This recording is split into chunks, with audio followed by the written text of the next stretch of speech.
Circus দলের লোকেরা এসেছিল ৫ লাখ রুপি নিয়ে। বলেছিল ছেলেকে আমাদের দিয়ে দাও। বাবা সেদিন সেই প্রস্তাব ফিরিয়ে দিয়েছিলেন। বলেছিলেন আমার ছেলে মানুষ হবে, আর সেই ছেলে আজ ডাক্তার। ভারতের গুজরাটের ভবনগড় সিভিল হাসপাতালে মেডিকেল অফিসার হিসেবে কর্মরত ডাক্তার গণেশ দেববন বিটল ভাই বারিয়া। উচ্চতা মাত্র ৩ ফুট, ওজন প্রায় ২০ কেজি।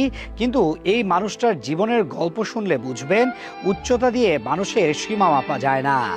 ছোটবেলা থেকেই গণেশ জানতেন তিনি ডাক্তার হবেন। স্কুলে পড়াশোনায় ভালো ছিলেন। দ্বাদশ শ্রেণীতে বিজ্ঞান বিভাগ থেকে সাফল্যের সাথে উত্তীর্ণ হলেন। মেডিকেল প্রবেশিকা পরীক্ষায় পাশ করলেন। সব বাধা পেরিয়ে যখন মনে হচ্ছিল স্বপ্নের দরজা খুলছে, ঠিক তখনই মুখের উপর দরজা বন্ধ করে দিল ভারতের মেডিকেল কাউন্সিল। কারণ একটাই, তার উচ্চতা কম। কর্তৃপক্ষ বলল জরুরি পরিস্থিতিতে রোগীর চিকিৎসা দিতে পারবে না। একটা পরীক্ষায় পাশ করা ছেলেকে শুধু উচ্চতার কারণে বলা হলো তুমি যোগ্য নও। এর চেয়ে বড় অপমান আর কি হতে পারে? গণেশ তখন ভেঙে পড়েছিলেন। স্বপ্নটা চুরমার হয়ে যাচ্ছিল চোখের সামনে। কিন্তু একা ছিলেন না তিনি। তার স্কুল শিক্ষক দলপত ভাই আর রাজপন্ত ভাই পাশে দাঁড়ালেন। গুজরাট হাইকোর্টে মামলা করলেন।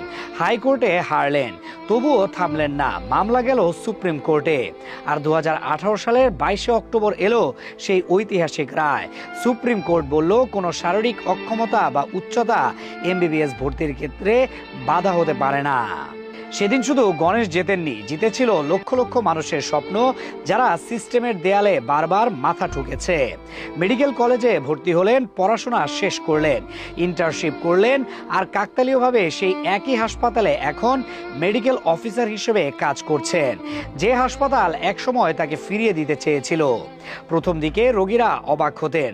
৩ ফুটের ডাক্তার দেখে অনেকে দ্বিধায় পড়তেন, কিন্তু ধীরে ধীরে সেই দ্বিধা মিলিয়ে গেছে। বিশেষ করে শিশু রোগীদের কাছে গণেশ এখন সবচেয়ে প্রিয় ডাক্তার। ছোট্ট শরীর দেখে শিশুরা ভয় পায় না, বরং আপন মনে করে। গণেশ নিজেই বলেন এই উচ্চতাটা আমার দুর্বলতা নয়, এটা আমার শক্তি। আর এই লড়াই শুধু একটা মানুষের গল্প নয়। ভারতের মেডিকেল রেগুলেটরি বডি এখন নিয়ম বদলেছে।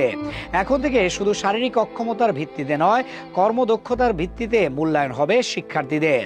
একজন মানুষের লড়াই একটা দেশের নিয়ম বদলে দিয়েছে। গণেশ বলেন পথ রুদ্ধ হয়ে যেতে পারে, ব্যর্থতা আসতে পারে, কিন্তু লক্ষ্যের প্রতি অবিচল থাকলে যে কোনো বাধা অতিক্রম করা সম্ভব। ৩ ফুটের এই মানুষটা সেটা শুধু কথায় নয়, নিজের পুরো জীবন দিয়ে প্রমাণ করেছেন।